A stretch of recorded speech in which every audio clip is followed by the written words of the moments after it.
Good afternoon, family. Nice to be here with you. Good afternoon and welcome to those viewers at home. I'm Penelope Williams, your Creative Arts Director, and my pronouns are she, her, and it is an honor to be with you this afternoon and also to be sharing the musical segment of our Creative Arts as we open our afternoon service with John Stringer and Aaron Kruzicki. Please put your hands together once again. And John Stringer is a recording artist and also a man of many colors. He has, currently he's working and developing some coaching, intuitive coaching, if you will, and he's working with individuals and groups, and I wanted to let you know that because John is one of the most creative people I know, and I would trust my heart with him for sure. Yes. And we're going to trust our ears with John right now. John Stringer, sharing original music with you this afternoon. Welcome. Sit back and relax. Sing along with us.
When your soul feels the passion, rises up in the magic, and when your joy overflows and you're filled with compassion, that's love. That's love.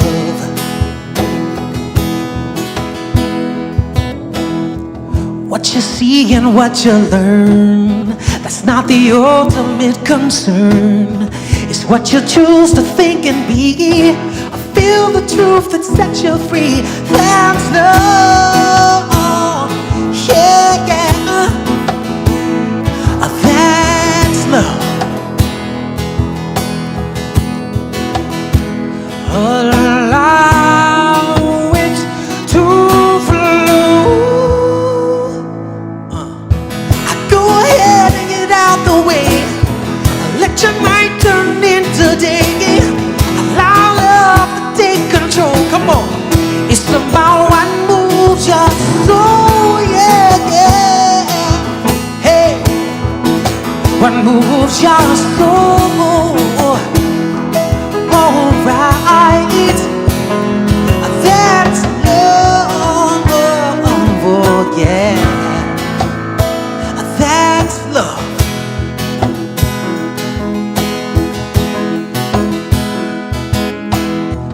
When you offer forgiveness and let go of resistance, when you seek to understand and you lend a helping hand, oh yes, that's love. Hey, allow it to flow. Go ahead and get out the way. Let your mind turn into day. Allow love to take control. It's about what moves your soul. Yeah, yeah. Come on. What moves your soul. All right. That's love. Oh, yeah, yeah. That's love. Oh, it's the reason for living, yeah. It's why you deserve it all. No, it's receiving and it's giving. Listen now. Can you hear the call? That's the love.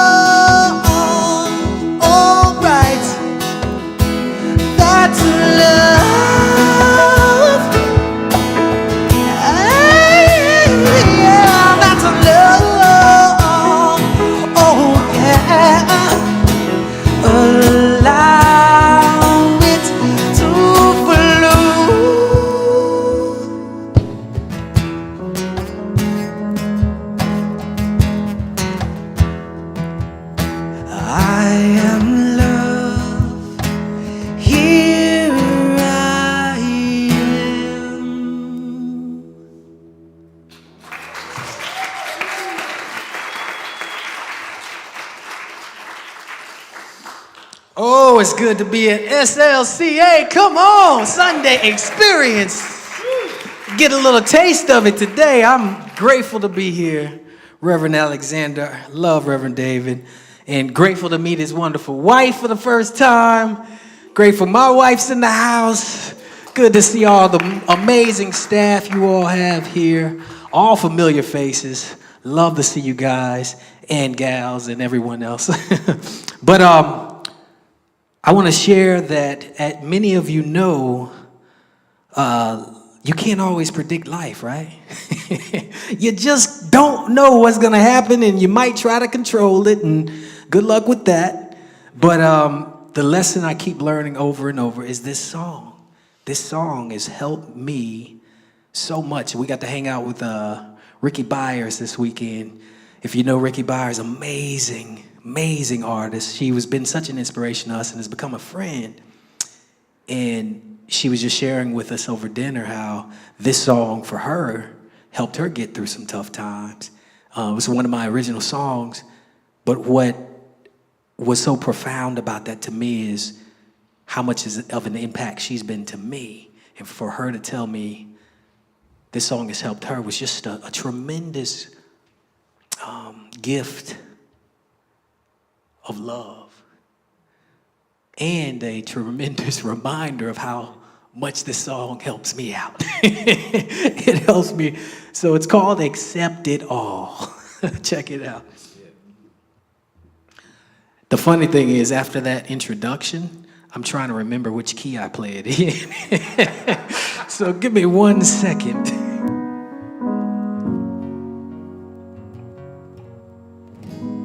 Okay, there we go. Just making sure. There we go. I even gotta accept that if I wanna feel the bliss.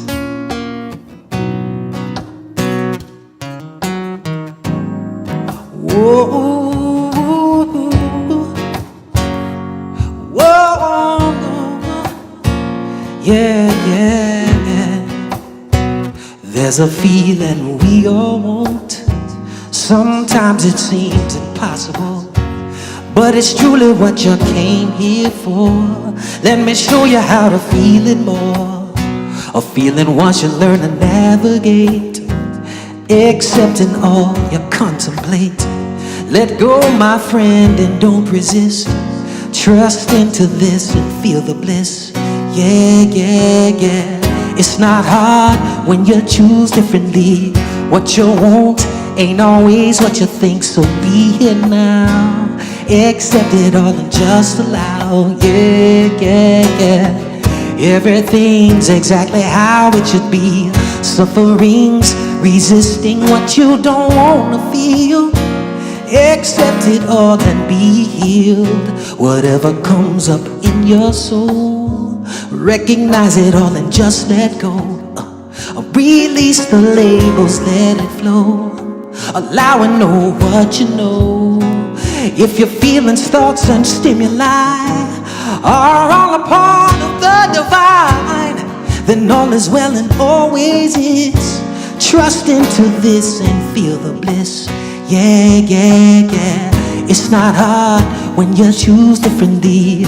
What you want ain't always what you think, so be here now. Accept it all and just allow. Yeah. Everything's exactly how it should be. Sufferings, resisting what you don't want to feel. Accept it all and be healed. Before you were born, you chose this life to remember you were love and light. Understand that it's all here for you. A plan to help you know the truth. The divine chooses everything to show you its love. Are you remembering? If there's one thing you can trust, you can always count on love.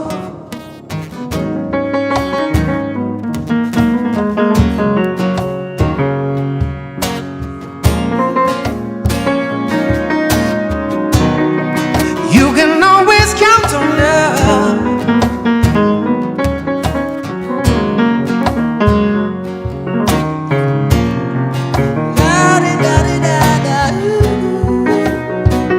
There's a feeling we all want.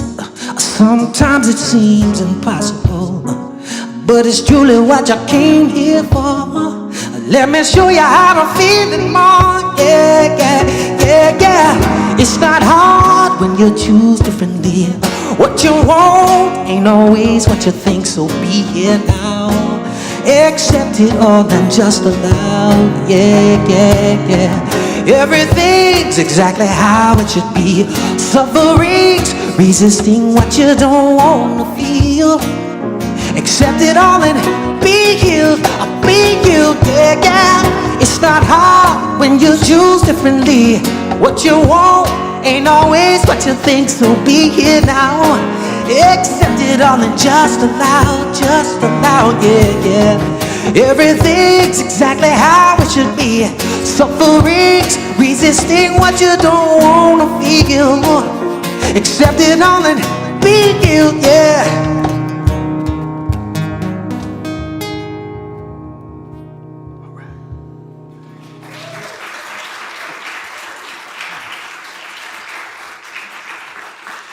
Thank you so much. So we've been on a beautiful trip of going back to school, listening to Source, getting an education I never thought I'd return to. I was one of those entrepreneurs who was listening to Source and assumed that meant keep going this direction. You don't need education. Look what I've blessed you with. I've blessed you with all of this and that and the other. And I'm like, yeah, I'm one of those guys. I don't need to go back to school. I'm good. Then last year, time to go back to school. I'm like, what? Yes, time to go back to school. You've got work to do. Didn't understand it. Talked to my wife. We're both like, we don't even know why or how or what. But let's just see. Let's trust and say yes. We said yes. Got Reverend Bishop Jack to send me a recommendation letter. Got back into Morehouse College, the alma mater of one of my heroes, Martin Luther King Jr. So returned, and wouldn't you know, the first class. Oh, this is why I'm back. First class right off the back. I'm like, now I get it. Learning about the power of social, political, and economic empowerment and the ways the system has excluded, and sometimes intentionally, sometimes unintentionally, but recognizing the need to step into new roles and expansion in ensuring that love takes care of all of our family. Been very grateful to be moving in that space.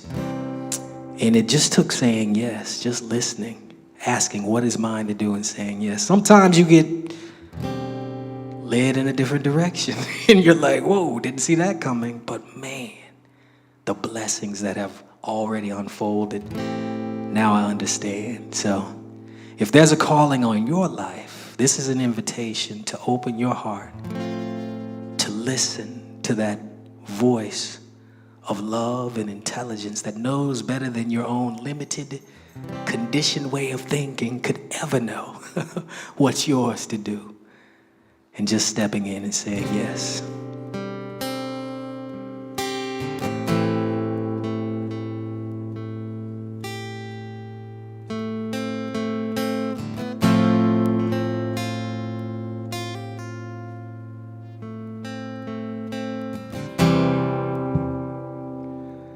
I wanna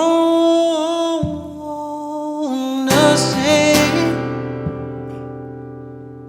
thank you for the way you gently open my eyes.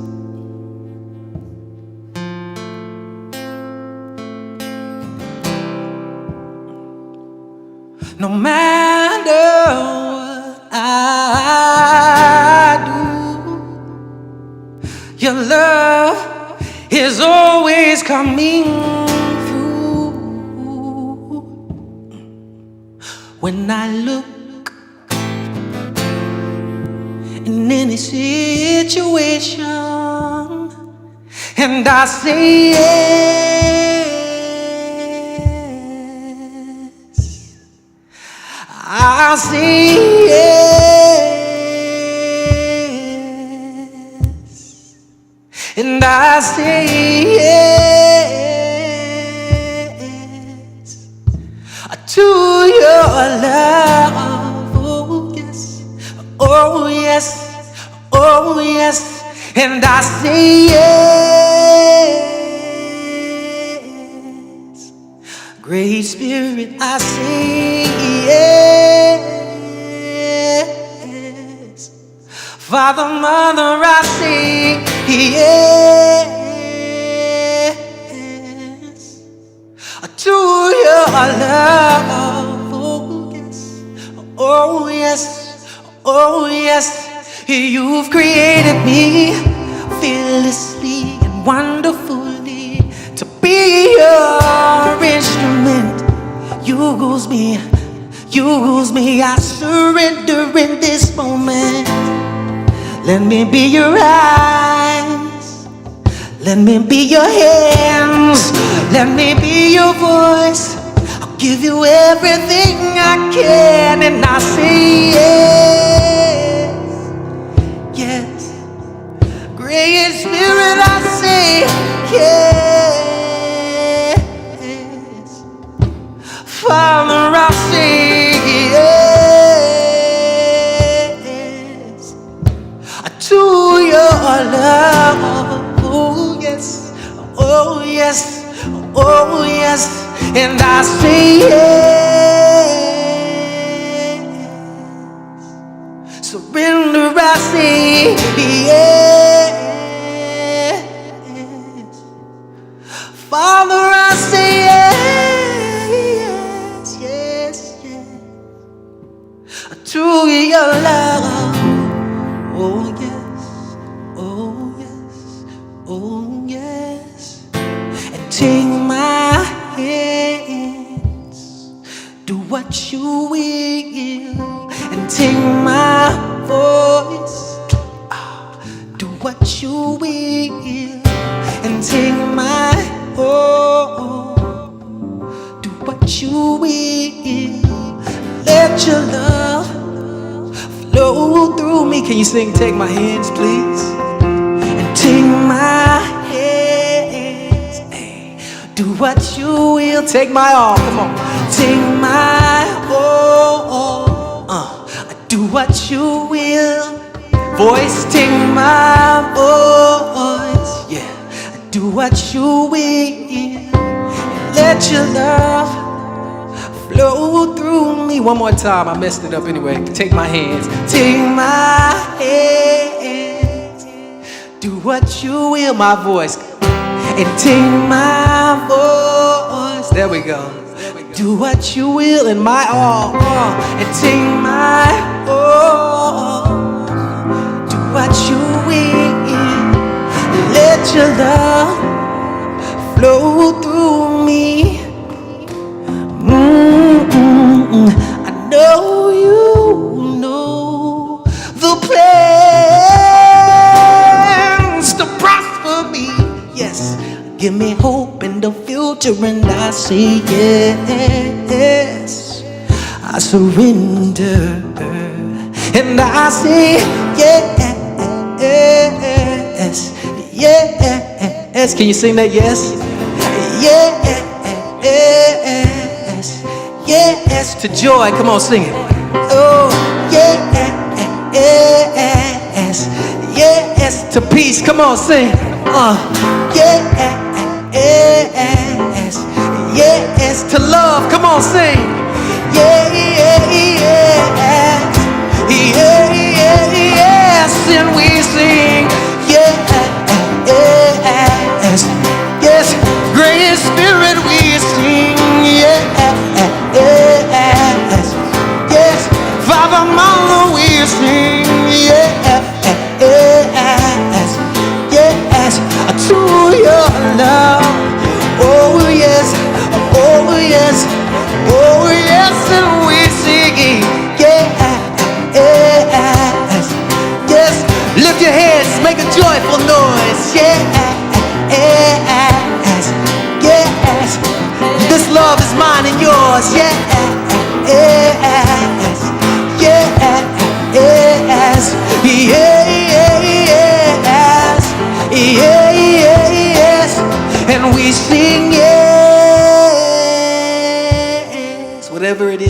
we ought to do. Come on. Yeah. Show us what's ours to do. And we say yes to your love. Oh yes, oh yes. Oh, one more time. And we sing yes to the Spirit that teaches all things. We sing yes. We know the joy it brings. We sing yes to your love. Oh yes, oh yes, oh yes.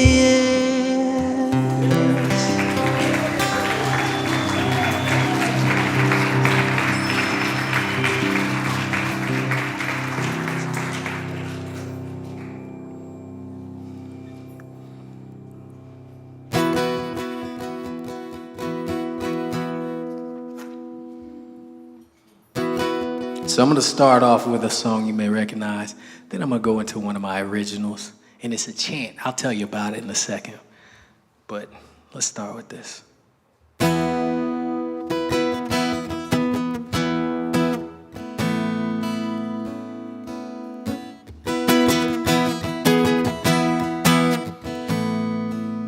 Welcome to the planet.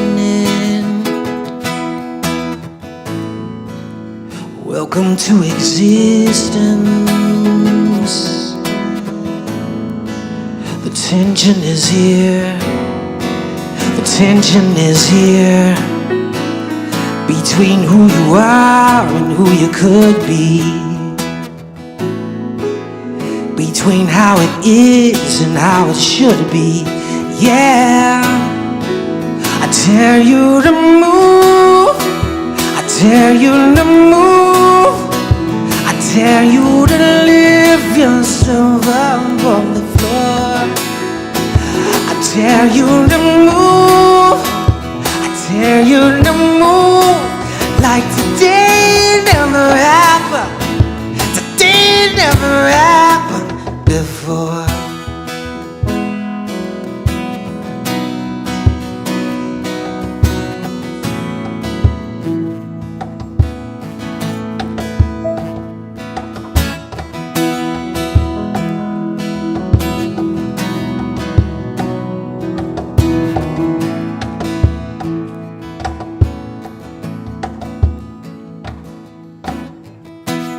Sometimes it's easy to look at our lives and find fault. There's this reticular activating mechanism, they call it, or system that likes to discover problems and issues, and that's okay.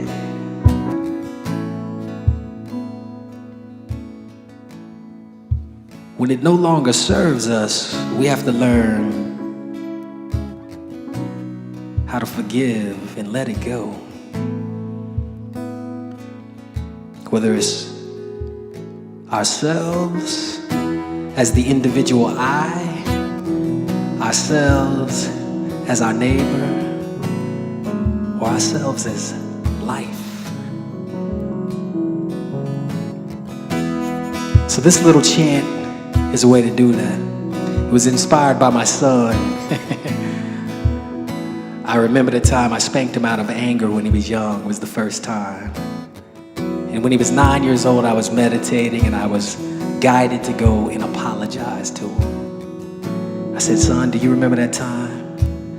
I took your hand, I spanked you really hard, and you just cried. I did it out of anger and I'm so sorry. He said, yeah, Dad, I forgive you.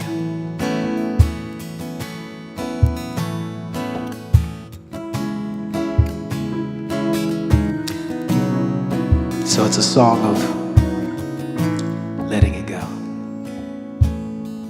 Chant goes like this.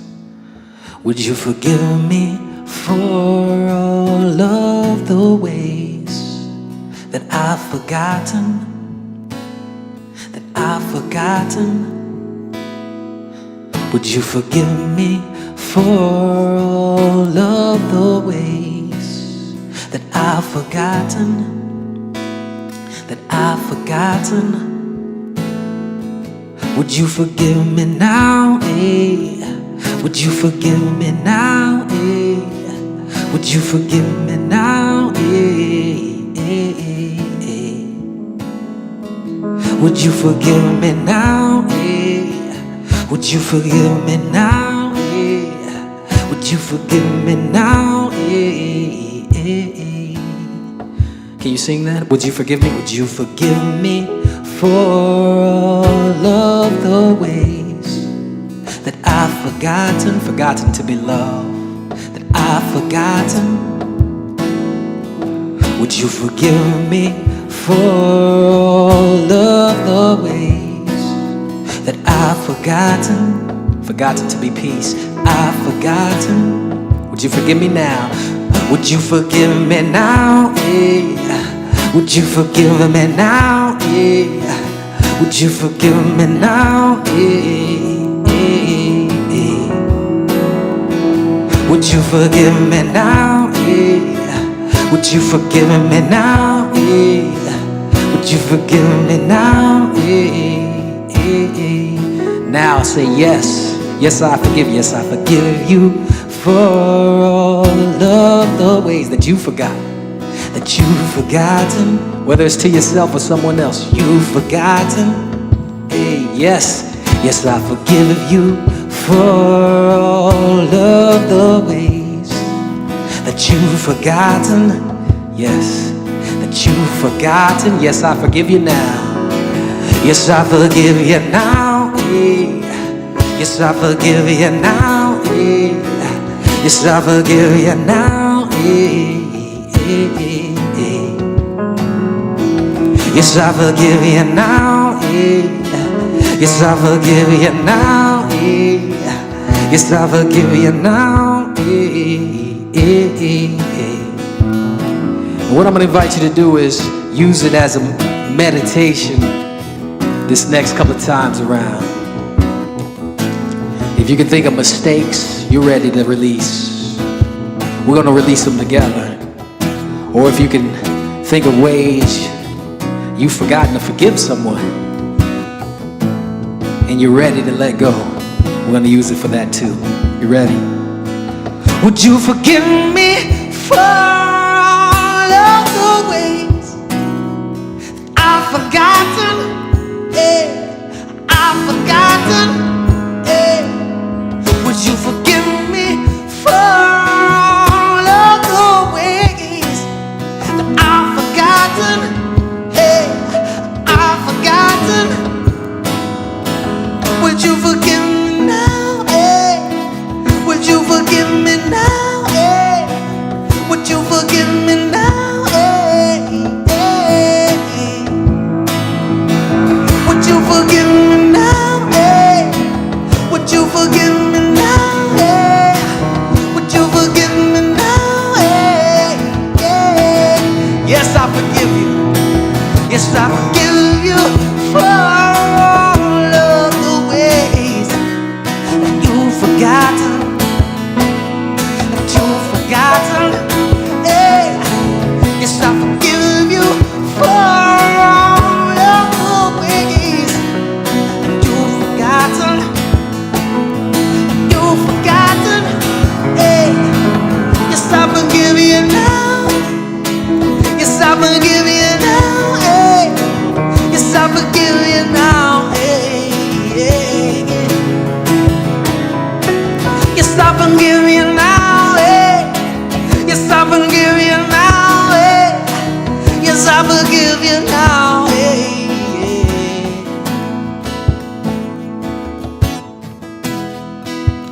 Let's take a couple of deep breaths in and out together. Release. One more deep breath in. Release. We give thanks to the power of love, divine intelligence, forgiveness, gratitude, knowing that all has been perfect All is in divine order, and knowing that the power to choose a higher quality thought allows us to create a higher quality experience. So we give thanks. Ashe, Aho, Amen.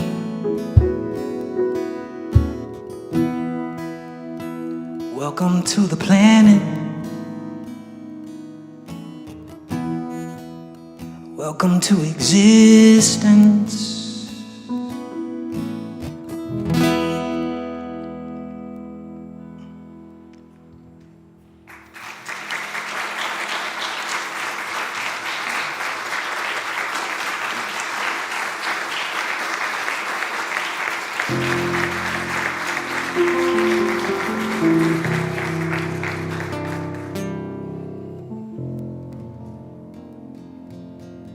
This is the last song, and I'm gonna invite you to sing along because you probably know it. At least I hope you do.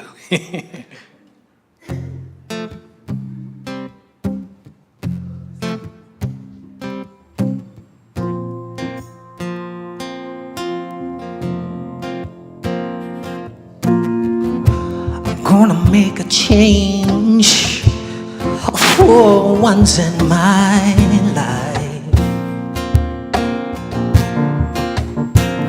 It's gonna feel real good. It's gonna make a difference. It's gonna make it right.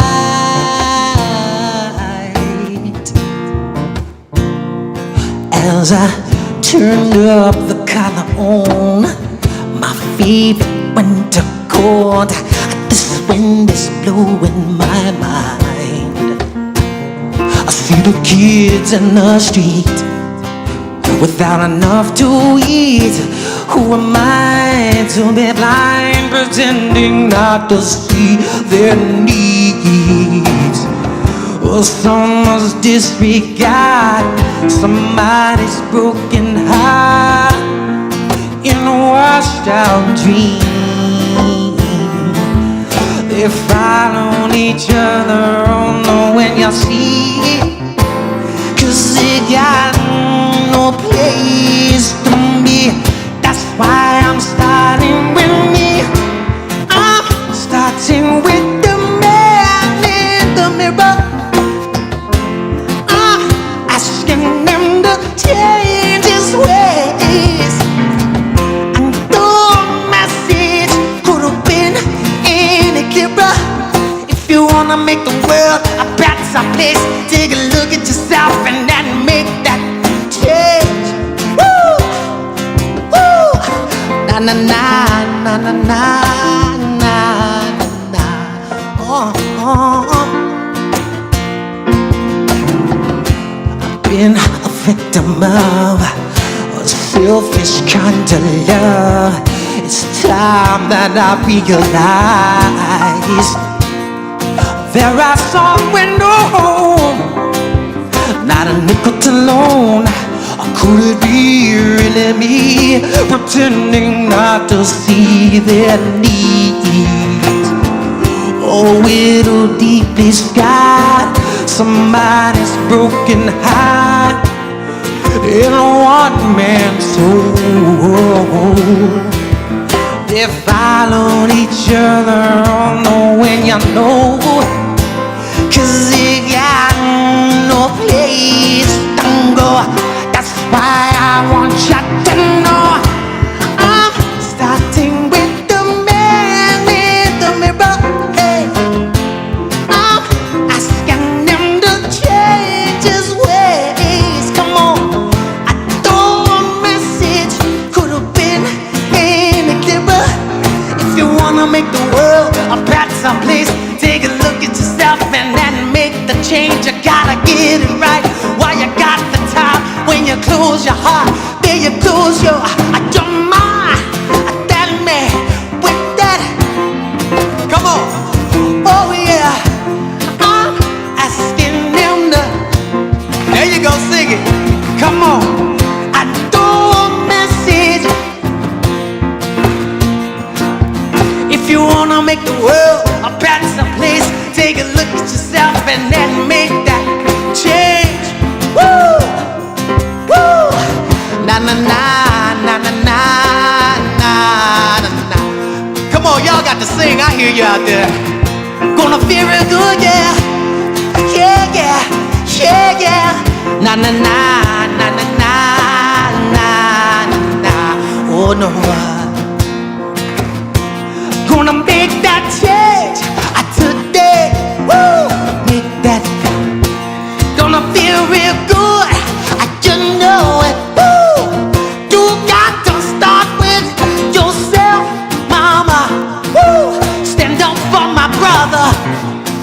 Stand up for my sister. Woo! Stand up for my mother. You got, come on, come on. Stand up for my father too. Make that change. Make that change, y'all.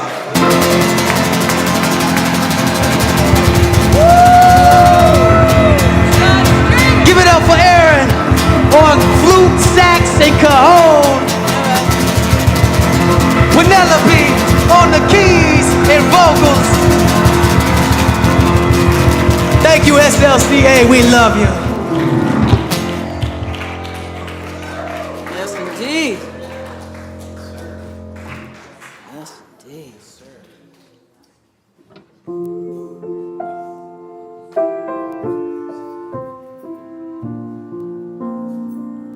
Continue taking that breath, that holy breath.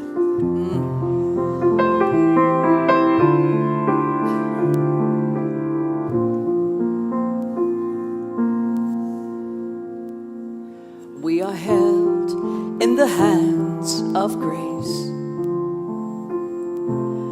forever safe in the arms of love. Like a child receives protection from a mother's warm embrace, we are held in the hands of grace. We are held in the hands of grace, forever safe in the arms of love. Like a child receives protection from a mother's warm embrace, we are held in the hands of grace.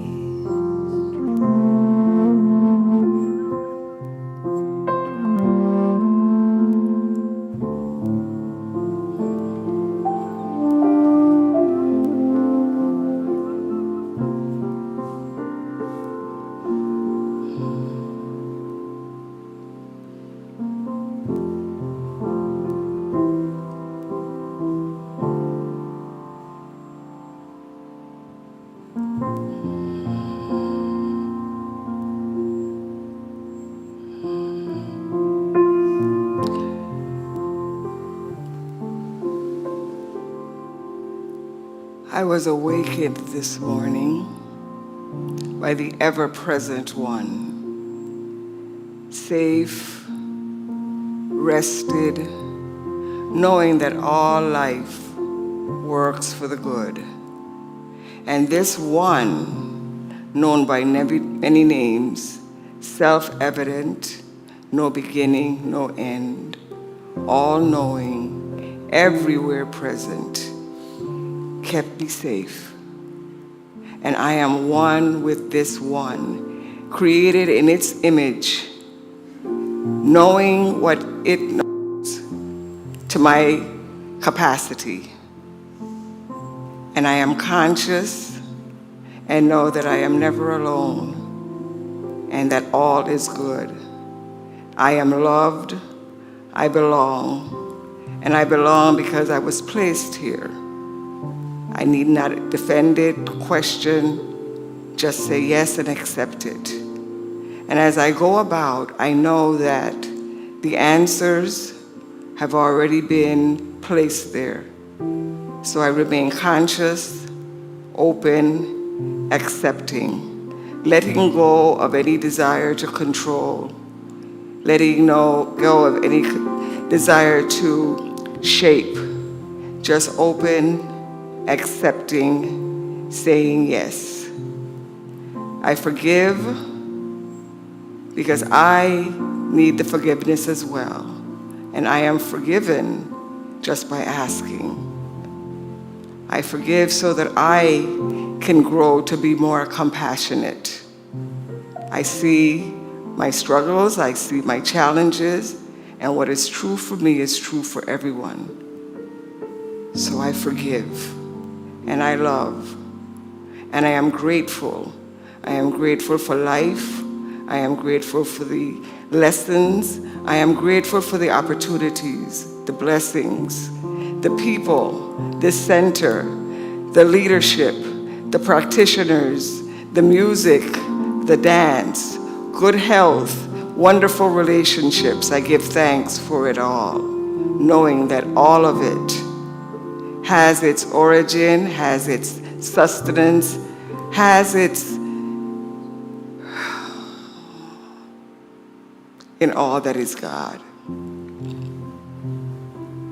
The breath of God that is surrounding us just has us in a place where when we are conscious, we remember. And I choose to remember.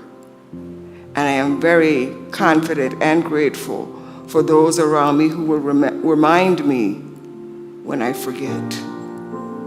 It's a loving act, and I say thank you.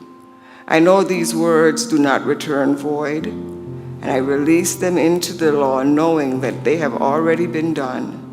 They are already the reality, and I choose to stand with that. And so it is. In the hands of grace, forever safe in the arms of love. Like a child receives protection from a mother's warm embrace, we are held in the hands of grace. We are held in the hands of grace.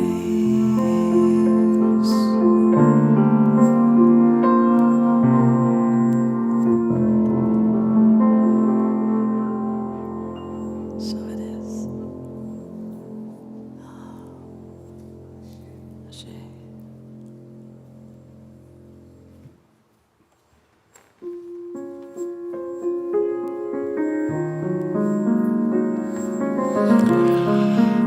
All right, take a deep breath. And just know that you are having a spiritual experience. You are a spiritual experience. You are spirit, and spirit's having its way with and as you in this moment. Welcome to Spiritual Living Center of Atlanta. I'm David Alexander, the spiritual director here. I want to invite you to just relax into this space this day. We have more music and message and community engagement to come. You are part of a growing spiritual community that's part of a large movement called Centers for Spiritual Living. If you don't know what that is, we invite you to explore and learn about that online. But in this moment, the only thing you need to do is just allow that which is already occurring to keep occurring. This movement of God to occur as your life. Can you feel it? Yes. Can you feel it? Yes. Two people over here can feel it. I know the rest of you can feel it. In the room, we got John Stringer in the house today. Yes. So grateful. It's already been a great move of spirit in this place, opening our hearts, and it's going to continue. Welcome here. We're glad that you're here today. Let's welcome back John Stringer.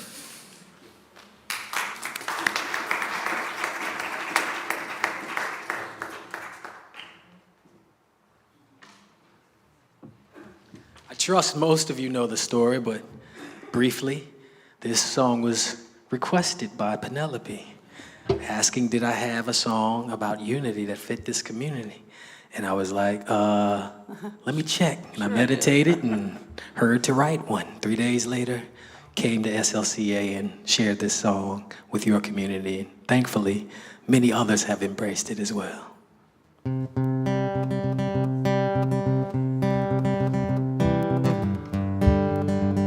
Oh yeah, so SLCA, you were the inspiration. Just in case you didn't know.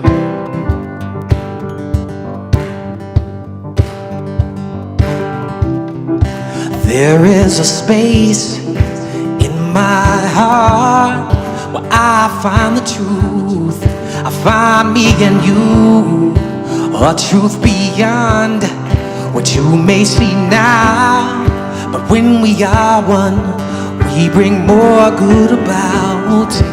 No matter who or what you call yourself or where you come from, yeah. There is a place in this world with open arms right now. Welcome to love, welcome to peace, welcome to our community. And be who you are and let your light shine. We're so much more when we unite. You are welcome here.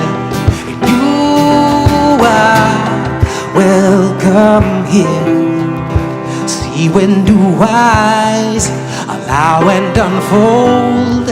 Embrace and let go. Trust the flow. There's a freedom in love when you follow your heart. Together we are stronger than we could ever be apart. No matter who or what you call yourself or where you come from, yeah. There is a place in this world with open arms right now. Welcome to love, welcome to peace, welcome to our community. Be who you are and let your light shine. We're so much more when we unite. You are welcome here. You are welcome here. And breathe in and out. Slowly feel all that's around you, and all that you feel, and all that you know. Let it go. Welcome to love, welcome to peace, welcome to our community. And be who you are and let your light shine. We're so much more when we unite. Yeah, when we unite. Oh, when we unite. Yeah, oh, when we unite. Oh, yeah. Can you sing You Are Welcome here with me? You are welcome. Love is welcome here. Peace is welcome. And I am welcome here. Great job, everybody. Thank you. Yes, thank you, John Stringer.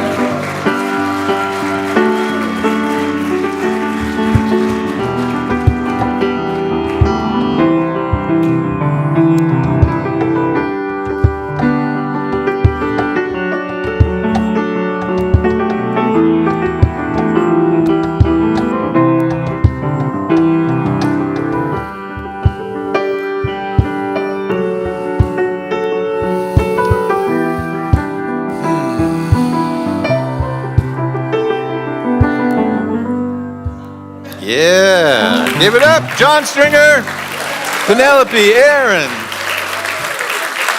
Beautiful. Good afternoon, SLCA. You feeling good? Yeah, we're awake now, aren't we? Take a deep breath.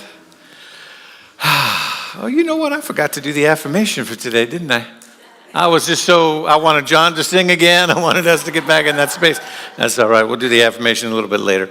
Let's do this right now. Take a breath. Say, I am awake. I am awake. I am awake. If you're available, say, I'm available. I'm available. I am available. Hold yourself and say, I am enough. I am enough. I am enough. And if you're awake and you're available and you're enough and you know that you are ready, go ahead and say, I am ready. I am ready. I am ready. There we go. Yeah, that's it. That's it. That is it. So we are wrapping up this series today on love. Loving out loud. And we've been talking all month about loving our neighbor as ourselves and understanding what self-love is and understanding what the vibration and the principle and the frequency of love is. And today we're going to wrap that up in the subtitle for today is Love Wins. Love wins. And it's about that vibration and that frequency that regardless of what the circumstances look like, that there's that something that is triumphant, that is that something that is always pressing through, even in the dark times, that says love wins. But I want to drill down deep today and talk about how that happens, how that vibration and that frequency comes into play as being that triumphant, winning love, if you will. And so the tools for today are these. Spiritual principle is love, as it has been all month. The spiritual law is embodiment. It's about taking it in, breathing it, embodying it, being with it through our whole fiber of our being. And the spiritual practice has been awareness and acceptance most of the month. But today I changed it to activate the love, to put it into action. The spiritual practice is to take that embodiment, that law of embodiment, and put it into play through the choices, the behaviors, the way that we show up.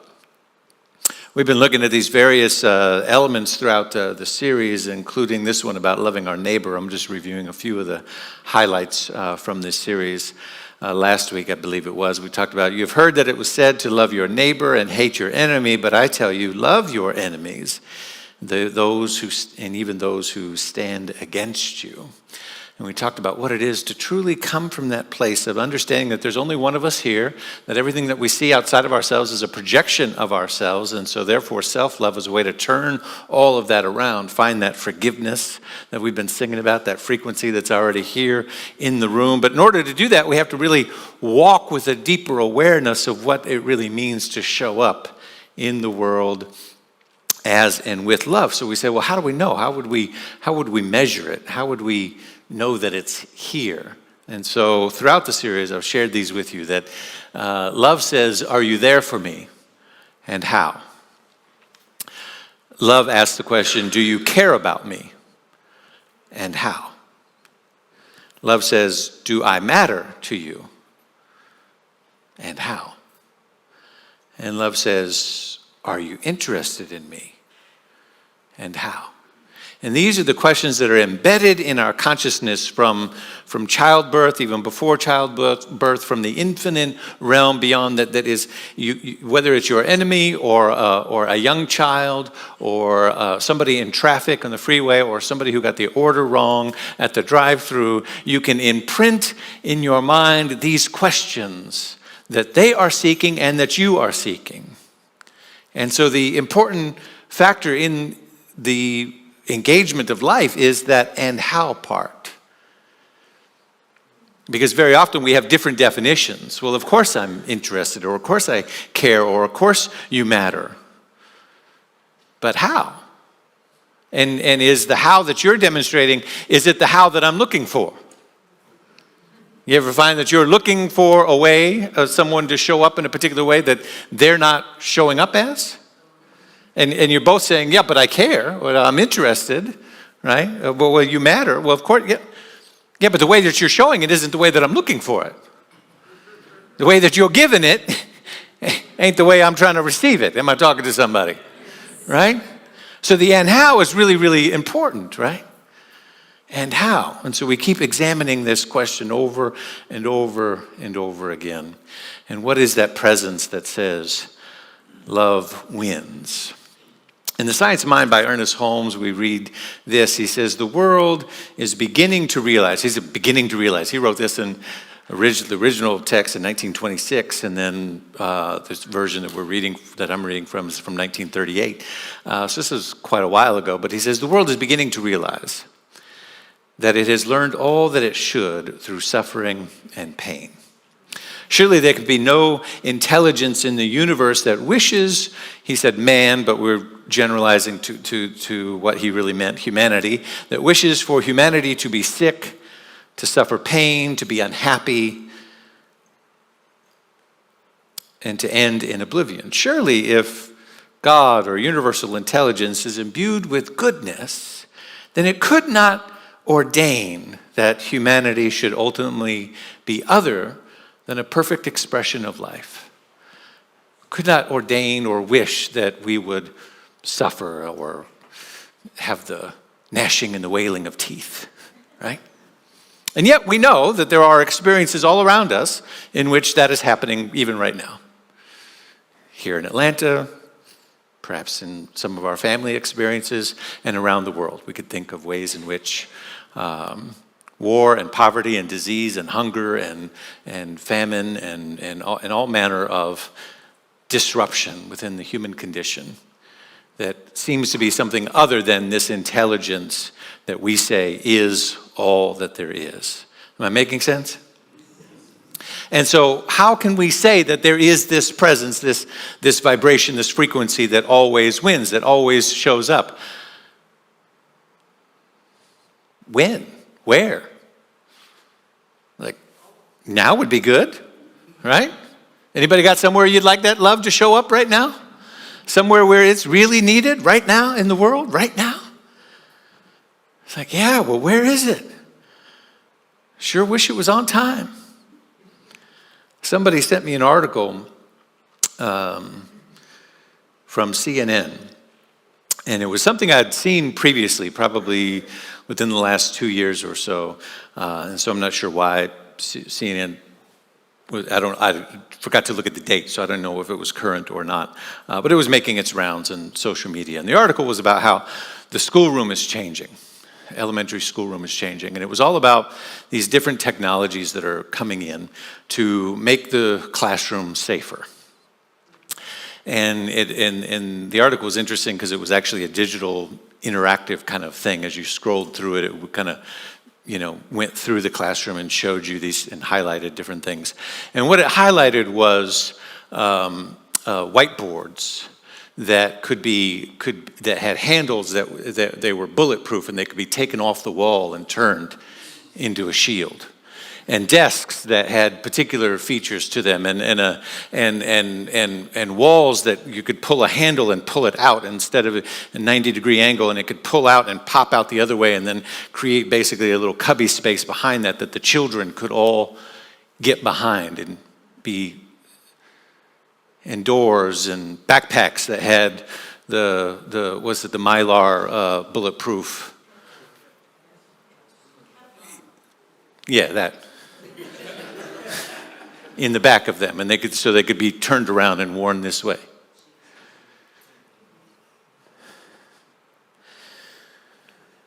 And I went through the article, and I just started crying.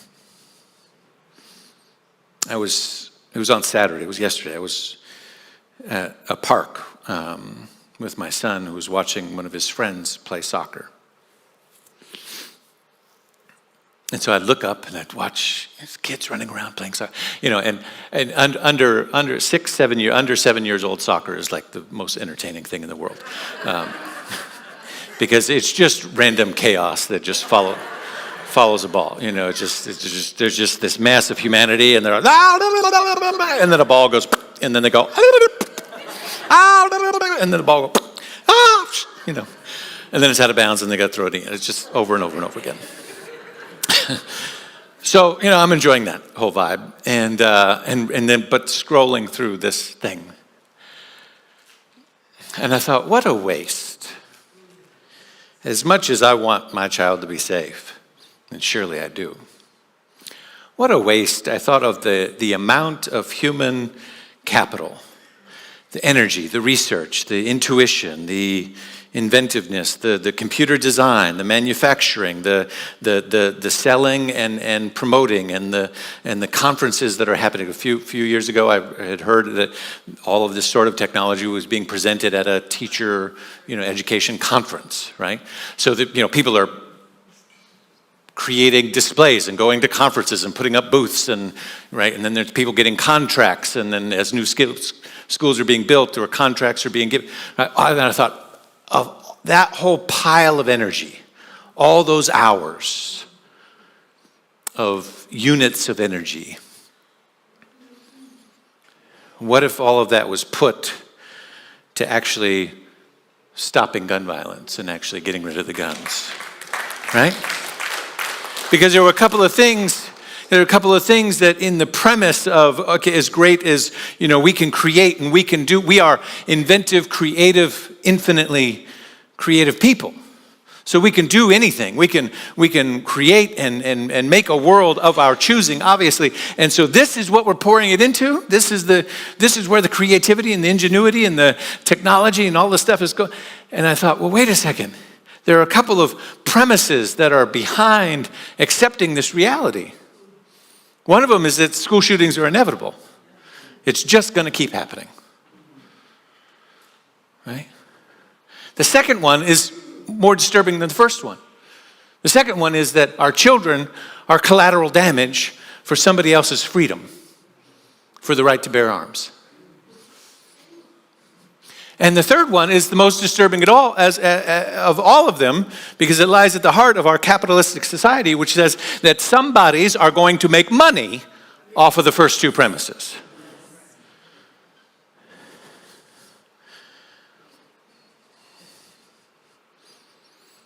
We get to choose the world that we create, but we're always in between two worlds.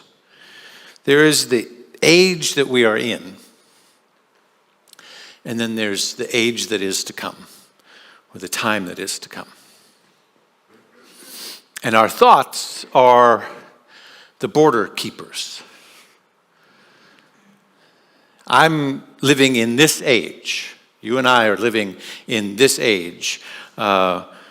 Thursday night at Hillside, during their conference, Ricky Byers-Beckwith was there, and I've known her, forever. And so I had made a comment to her about, I wore out a lot of Agape Choir and Ricky tapes, right? I had to rewind with a number 2 pencil eraser. Y'all don't know nothing about that. You had to get in there and, right, rewind the thing, put the tape back in it. Now my children, I've got 18 and 6, and neither one of them know anything about that. You take a tape and a pencil and say, what is the relationship between these two things? They don't know nothing about it, John. They look at you and go, I don't know what either of those things are. Because they're not teaching penmanship. And the other thing, they have no idea what that is. But that's in my age, in my era, but it's not in their era. So there's always the era that we're in, and there's always the era that is to come, and there's always an overlap and a gap. There's always this sort of in-between transition, things that are leaving and things that are coming. This is the premise behind, before I get to that. We are designed, you and I are designed out of the divine as an expression of itself. We've been covering that throughout this series, that we are an expression of the infinite love of God. We are designed to shine, to embody, to be the expression of love on this planet, but we forget. And we get lost in what age we're in and what the age is to come, but there's something within us that regardless of wherever we are now, we're always dreaming of something better, right? There's something within you that is always dreaming of the age to come and that you will be better, that the finances will be worked out, that the relationship will be better, that the children will be happy, that this will have resolved itself, or that this will be enhanced in this way or that way as you continue to do what you're doing. Am I right about it? That's always a tape playing, a tape, a CD, an MP3, a stream, right? A frequency that is playing, right? This is the premise behind a passage in Matthew 19. Jesus had been teaching for a while in the hills, and crowd had been following him around. And as he's leaving, people are coming up to him and they're asking him all kinds of questions. His disciples are trying to get him, back to the fellowship hall for coffee and tea. And to the fellowship caravan, I don't know what they had back then, but surely they had something. You need a libation after teaching. And so they'd ask him questions, and he'd stop and he'd answer some of them. And this particular man comes up to him. In the scripture, it says, a rich man. It says, "Teacher, what good thing must I do to get eternal life?" He asked the man, "Why do you ask me what is good? There's only one who's good, you know that." And he says, "And if you wish to enter life, then keep the commandments." It's a strange answer. He's asking, well, what do I have to do to get eternal life? Jesus answers him and says, well, A, you know what good is, and B, in order to enter life, you already know what the commandments are. Keep the commandments. And Jesus, the man is confused, and the man says, well, which ones? Which ones should... It's a fair question, right? If you look at the Torah in the Old Testament and the Jewish scripture, every rabbi, every teacher had what they called their yoke, which was how they interpreted the law. And when it comes to commandments, there were over 613 of them. So, but every rabbi had kind of a different configuration, a different, like, these are the ones and this is how we do it here, right? And then Moses comes along and says, well, we're going to pay attention to these 10. And so Jesus is referencing those particular 10. He says, keep those commandments. But he then says, well, which ones? And we'll get to how he answers it in a moment. But, no, let's do that now. I'm just jumping around in my notes because I've already said that part. Of the 10, the first 4 have to do with our relationship with God. The next 6 have to do with our relationship with each other, what we've been talking about in this series, though we've not been talking about adultery or murder or any of those things, but that's what those 6 are about, right? Not coveting and all of that. There's 6 have to do with neighborliness, how we treat humanity and our neighbor and each other, how we get along in the human family. And the first 4 about our alignment with the divine. And so Jesus answers him and he says, he gives them 5. He gives them the last 5. He ignores the first 4, and gives them 5. And the man says, well, I've been doing those all my life. And so Jesus kind of looks him up and down and says, all right, you've been doing these all your life? You got this is easy for you, huh? He says, all right. Well, he left out the last one, which, anybody know the last one? Number 10 on the list. Thou shalt not, just guess. Covet. He's a rich man. Remember in the beginning of the story I said he's a rich man. Covet. So he tells the man, he says, well, go sell everything you've got. Give it to the poor and to the needy. And then you'll have treasures stored up in heaven. And the man goes away very sad, the scripture says, because he had so much, right? Now we'll get to what all that means in a minute. But first we need to understand this idea of age. When the man is asking, how do I get to eternal life? He's not talking about how do I get to some heavenly place after this life is over with, after we are done here. Because the words that are used in the ways, they weren't concerned with something hereafter. They were concerned with what was to come, the age to come. They knew the age that they were in, but then there was always the age to come. The word that was used was aeon or eon. There is this eon, this age, and then the age to come that they referred to as eternal life. Why is it eternal? Well, because it's always coming. Right? Have you noticed? You didn't know Jesus read Eckhart Tolle, did you? Right? There's just the now. There's just right? We're always in the now, right? When I was a kid, rewinding that tape with the number 2 eraser, that was this age. That was now. But that part of this age isn't now, is it? It's now, it's then. But it was still while I was alive. It was still part of the age that when they talk about me when I'm gone, whoever does, right? They'll say during his life, this was how it was. So there's always the eternal now, which is the only age that there is, but then there's always the age that is coming. And the age that is coming is always projected as to be something that would be better than now. That things would be healed and transformed and all of that. So I covered that, right? You already know that there's something inside of you that is always looking forward to the age that is to come, even as you live in the now. And so that's what he was asking about. How do I get into the age that is to come? And Jesus' answer is, pay attention to how you're treating your neighbors, right?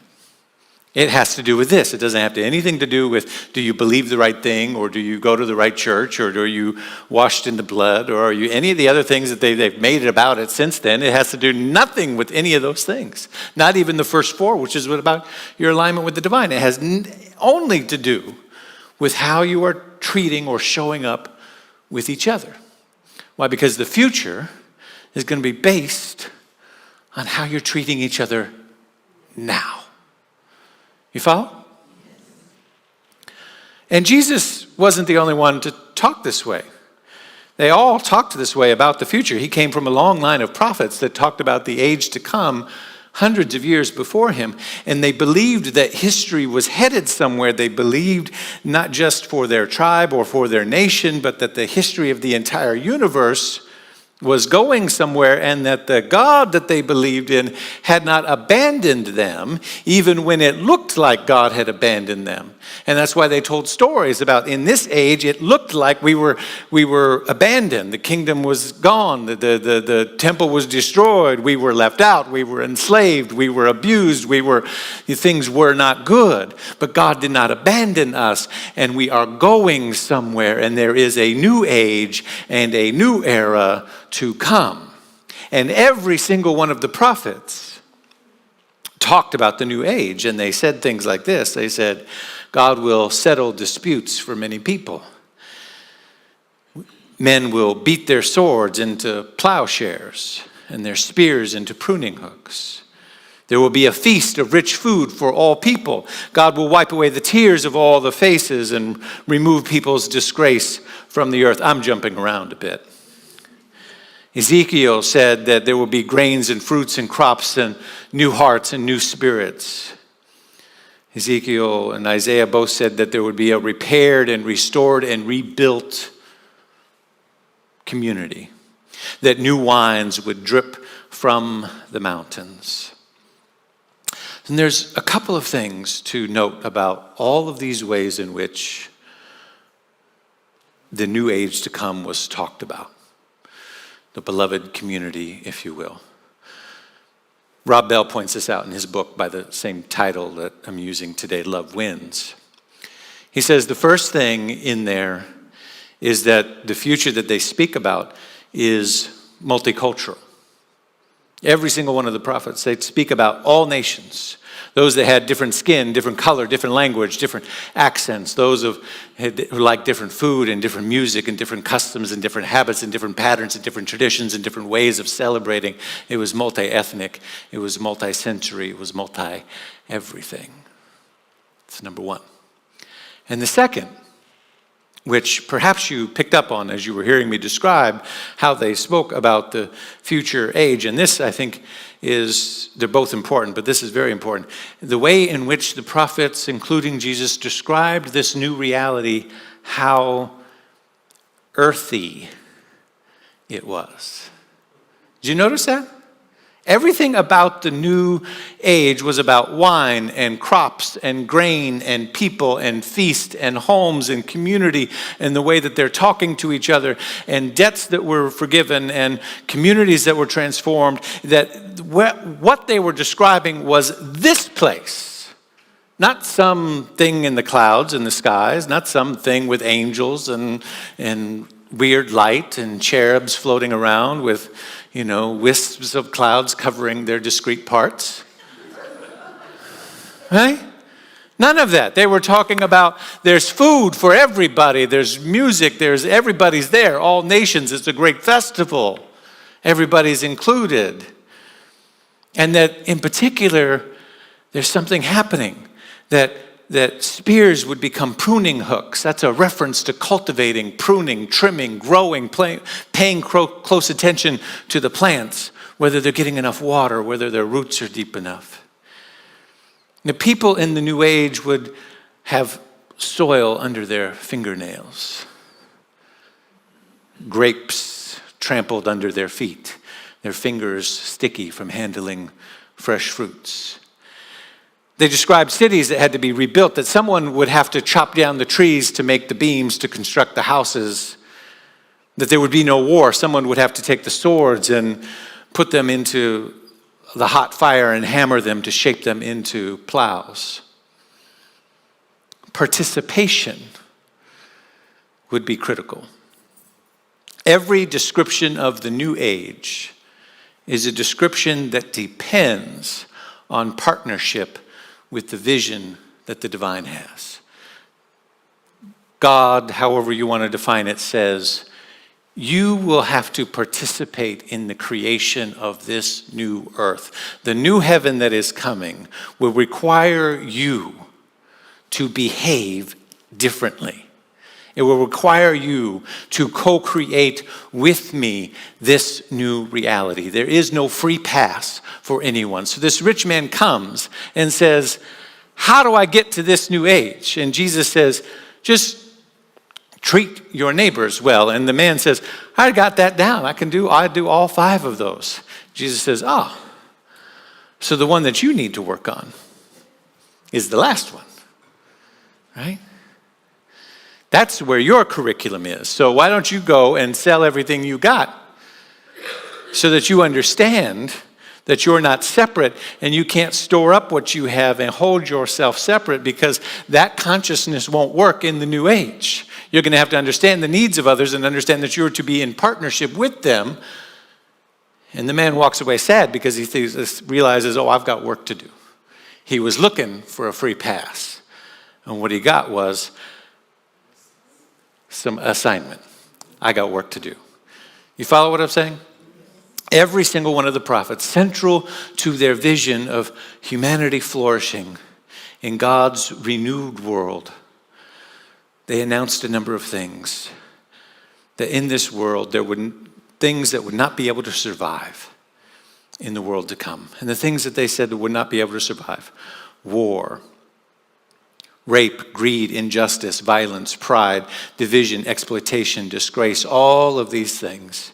Descriptions of the age to come were both thrilling and unnerving, Rob Bell tells us, at the same time. For the earth to be freed from anything destructive or damaging, certain things would have to be banished and decisions would have to be made, and we were the ones to make those decisions. We were the ones to say enough is enough. Every great movement in this earth in which love has won, it is because there has been a marriage in partnership between the vision that the divine holds and the activity that we take as humanity. That when we say enough with the water and the dogs, enough, enough, we've had enough. We're going to march anyway. And they march, and people in the north and people of all nationalities and backgrounds see it, and they say, enough, I'm headed down there tomorrow. I'm getting on a bus. I'm going to join them. When women said, enough, I get to vote too, then it changed. Every single time. It requires our participation. And so when I got that article that said, this is the classroom of the future, I said, not my future. No, sir, not my future. In my future, school shootings are not inevitable. In my future, children's blood are not collateral damages for somebody else's freedom and their right to bear arms. In my future, companies are not profiting off of giving my kid a bulletproof backpack. That's not the future that I'm building. That's not the world that I'm creating. No, not my world. No, I'm going to stand up and say enough because, it's like we have to understand. Penelope, would you come here for a minute? And bring those right there. Bring me those blue. Yeah, bring me those. Okay, come on. Would you? We have to understand that we are designed, I said in the beginning, we are designed to partner with God, to bring our gifts so that the vision comes through and as us. It's not going to happen any other way. We don't get a free pass into heaven and we're just some other place and we could just leave this place behind and, forget all of that and that's just bad theology is what that is. I'll tell you what it really is. It's lazy theology. That's what it is, lazy theology, because it's not even in there. It's not like, well, we think differently and we don't read that book. No, even in the book, it's not in there. It's just a lazy interpretation is what that is. But anyway, I digress. We are designed. Penelope, how long have you been playing? Since I was a puppy. Okay, and so there was something innate within you. Absolutely. A skill set and desire and a calling and an attraction to it, right? But you took that and you trained it. You cultivated it. You developed it. How long? How many classes did you take? A lifetime of classes. A lifetime of classes. You're still taking classes. Still taking classes. But you learned chord structure and you learned what scale, pentatonic, and help me out. Come on. All the above. All the above, right. Yeah, but I grew up with a piano in the house. Uh-huh. And so that was the reason that I was attracted to the instrument. And it was with groups of friends we played. And then Mom and Dad said, you have to go to school. You have to go to school and you Let's need go to learn major some in things. music. Let's do that. And you had to read the sheet Scales, music, and you had to reading. learn the scales, and you had to practice, and you had teachers and mentors, and so you have a combination of the training and the skill set, And the desire. and the passion and the desire, and you can both read something very complicated, as well as play something that just moves you because you play it because it just moves through you. True. And you just, but because of the skill set, because you know the scales and you know the chords and you know the structure, something could come and you could just be like, well, here's how it's going to happen. Here's how it's going to happen. Yeah. You see, here's the thing. We're all designed that way. Mm-hmm. That's how the kingdom of God comes. That's how a world that works for all comes, when we put ourselves in position to use the skills that God has given us to be the instrument through which it comes. But sometimes we settle for less. Sometimes we hamper ourselves. Sometimes we decide where to put our ingenuity is in these bulletproof classrooms rather than just get rid of the guns. Right, it's a metaphor, but it's an important one, right? Sometimes we settle for less. Go ahead and put those on. I borrowed these from the kitchen. Yeah. Yeah. Okay. So, There you go. so now you want me to? Yeah, just go ahead and just try and play play. some. I'll do what my students do. They actually try and play with their feet. Right? Yeah. Now, that still sounds better than what I would have done. But now, your skill set is still there. My skill set is still Your here. training and the memorization and what a chord is and what a scale is and what a C and a A and a harmonic, right? I mean, I don't know the language, right? What all those things are. You follow me? It's not gone. She still knows it, right? And your heart is still there. Heart's still there. And the passion is still, but there's something in the way. Something in the way. There's something. You know I'm going to get you for this, but it's all right. You see, I tell her to play something.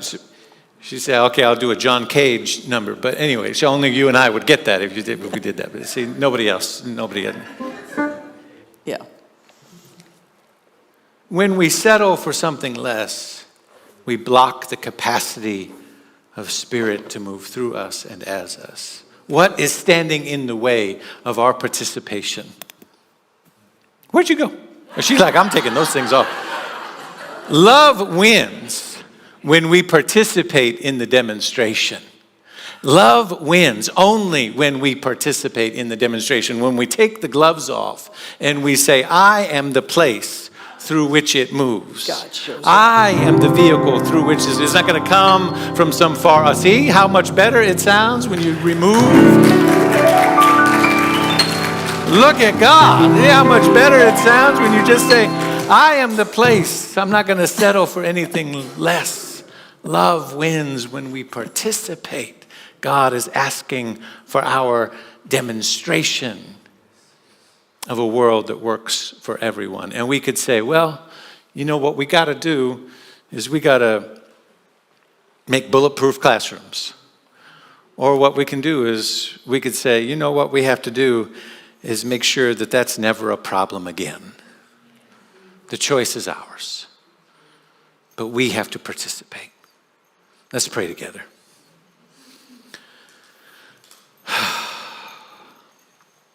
Father, Mother, God, divine presence, divine, infinite energy, intelligence, love of the universe that is moving in through and as me. I'm grateful for this moment, for this day, for this opportunity to remember that there is a power, there is a presence, there is a love vibration in the universe that seeks indeed to win, to uplift humanity, to burst through in magnificent possibilities that we have never thought of before. But it is going to require my sacred yes. It is going to require my able hands. It's going to require my stepping into the stream of divine inspiration and participation. Love wins when I play and I demonstrate and I show up to participate in the flow of that love showing up as humanity.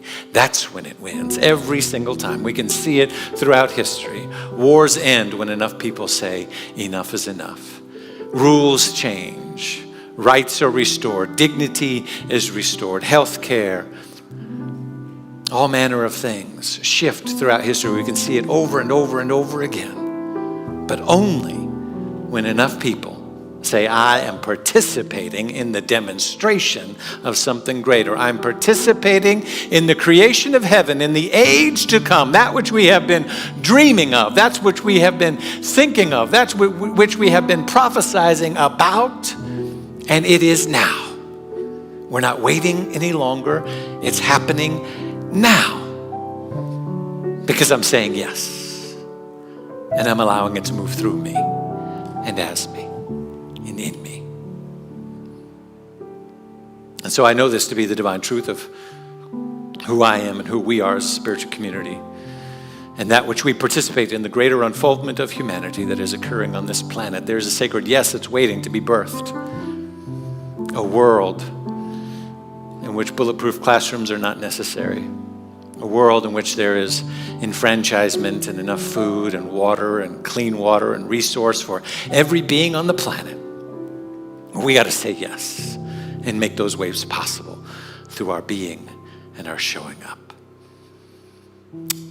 So for this and more, I truly am grateful and thankful, because I know it's occurring. I know it's unfolding. I know it's bubbling up in the room. I know it's making its way into our own hands and into our own ways of being. Thank you, God. Thank you, God. Together. Thank you, God. And so it is. So we let it be. Amen. Ashe. Thank you, thank you, thank you.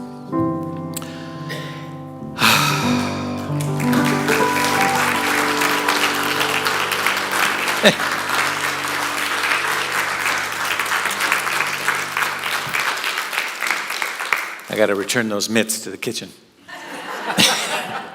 Make sure they get back. I want to thank you for participating today, for showing up in this community. I want to thank you for all the love that shows up as the givingness that we receive as a spiritual community. You can drop cash or checks and envelopes into our containers by the entrances, or you can do it online through our text to give, our digital program, our website. All of those avenues work, and all of those avenues are deeply appreciated as we hold the gifts in our hands this day. This community needs you.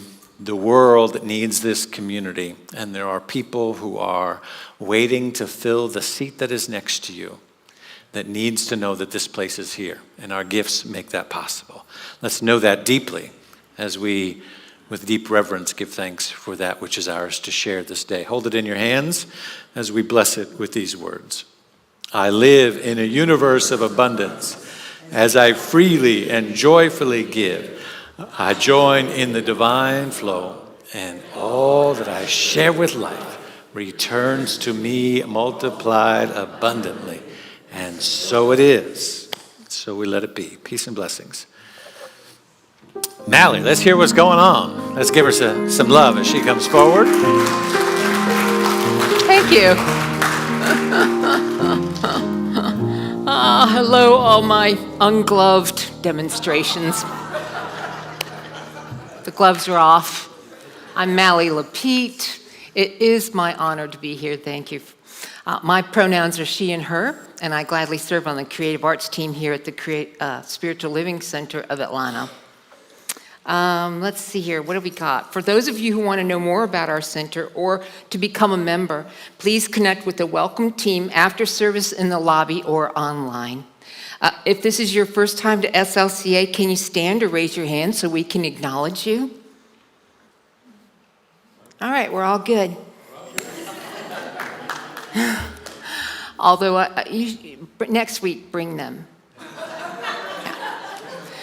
We have so many great opportunities to connect, grow, serve, and give right here at SLCA. So for more information about today's announcements and other opportunities, just scan the QR code found on your monitor.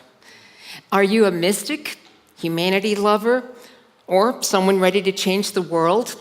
If you answered yes to any of these questions, join Reverend Dr. David Alexander today in the 5 o'clock hour for this workshop on conscious activism. SLCA is thrilled to host the 2023 CSL Member Council virtual meeting. We will stream live from this beautiful sanctuary this Friday evening, September 29th. The Friday evening session has now been opened as a love offering basis. The evening session will begin at 7 p.m., but plan to arrive at 6 p.m. to join us in the social hall for light refreshments. The Reverend Raymond Anderson will deliver the evening message, and our very own Penelope will bless us with some wonderful music. Dig out your favorite recipe and join us next week for our monthly first Sunday potluck. Reverend Raymond Anderson will deliver our message for that Sunday experience. So this is a great opportunity to welcome him with some amazing SLCA Southern cooking. We are excited to see you and taste the variety of deliciousness that will be shared. Right? Yummy, yummy in my tummy. Please sign up today in the social hall and let us know what you're going to bring. As I begin to tell you about the next announcements, I'd like to invite our SLCA board member, MC Farmer, to the stage. MC, will you come and join me? SLCA has a unique opportunity to help make life a little better for those who are unhoused in Atlanta. Join MC and others on October 7th, next Saturday, from 9 a.m. to 1 p.m. to build high-hat panels with Mad Housers, an organization that MC sits on the board of, to create a world that works for all in our community. So, MC, how did you get involved with this wonderful shindig? Okay, hi, I know everybody's like, who's MC? So I also go by Rita. My pronouns are they, them, but I do prefer to be called MC, just to clear that up with the family. All right, so Mad Housers is an organization I've been volunteering with since 2017.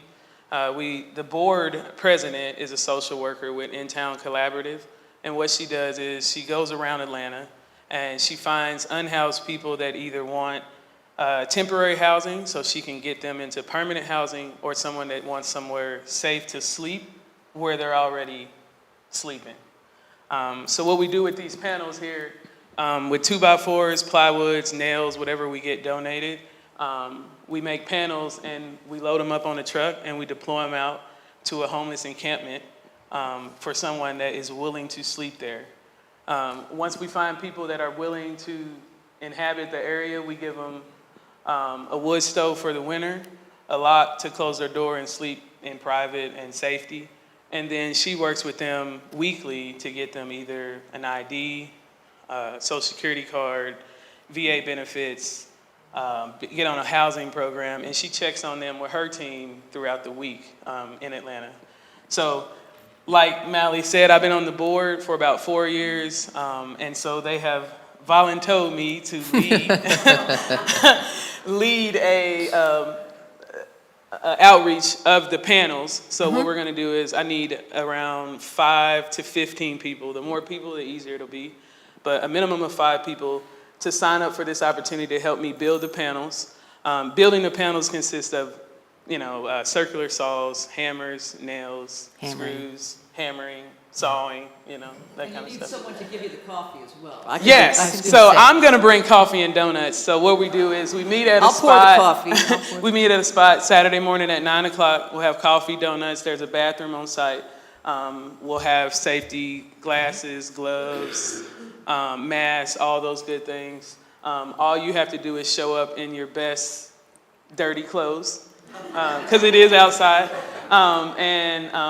Closed-toed shoes, because hammering does hurt if you hit a toenail or thing like that. And I'm gonna lead this family in doing some outreach for the community. So Mad Housers is it's a very well-known nonprofit in Atlanta. It's been around since 1987. The president and vice president is a husband-wife combo. The husband's dad started in 1987. So SLCA has tithe and given to the community since I'm on the board and I brought it up. So they have supported them several times. So yeah, if you have any questions about it, just reach out to me either in the social hall after today, or you can find my information in Breeze. It is updated, phone number, email, all that good stuff. So I hope a lot of people Thanks, sign up. MC. You can take that with you. Yeah. You sign up with MC? You sign up with you? Yes, you can see me after service. She said you can see her after service down in the social hall. Whether you're seeking assistance in relationships, career, health, setting goals, relieving stress, finding peace and clarity, or just finding out what you need to know, a personal guidance session with John Stringer can assist you in assessing higher levels of consciousness to receive the answers you're seeking. So for a limited time, John's offering a 50-minute one-on-one virtual guidance session held on Zoom at whatever rate you are led to compensate him with. His regular rate is $197. To sign up or to find out more, please see Kathy Stringer in the lobby or visit johnstringerinc.com. Remember your Belongo? Has anybody been checking off squares? Yeah. All right. Well, remember there's prizes involved. So keep at it. Well, all practitioners who are available for prayer this afternoon, please make yourself known. Thank you. Thank you. Yes. Thank you. We welcome each of you that are in need of prayer to remain in the sanctuary after services and reach out to a practitioner for one-on-one consultation. In-person practitioners will be sitting in the chairs in that part of the sanctuary back there. Thank you for joining us today. We look forward to visiting with you in the social hall down there. Please join us, and thank you so much for being here. You belong. You belong, yes you do. Let's join together as we sing our closing song. We envision a world that works for everyone and for all of creation. We see all people, all beings as expressions of God. We see a world that works for everyone. Take it up, yeah. We envision a world that works for everyone and for all of creation. We see all people, all beings as expressions of God. We see a world that works for everyone. We see a world that works for everyone. One more time. We see a world that works for everyone. Everyone. We love you so much. Have a great weekend, everybody.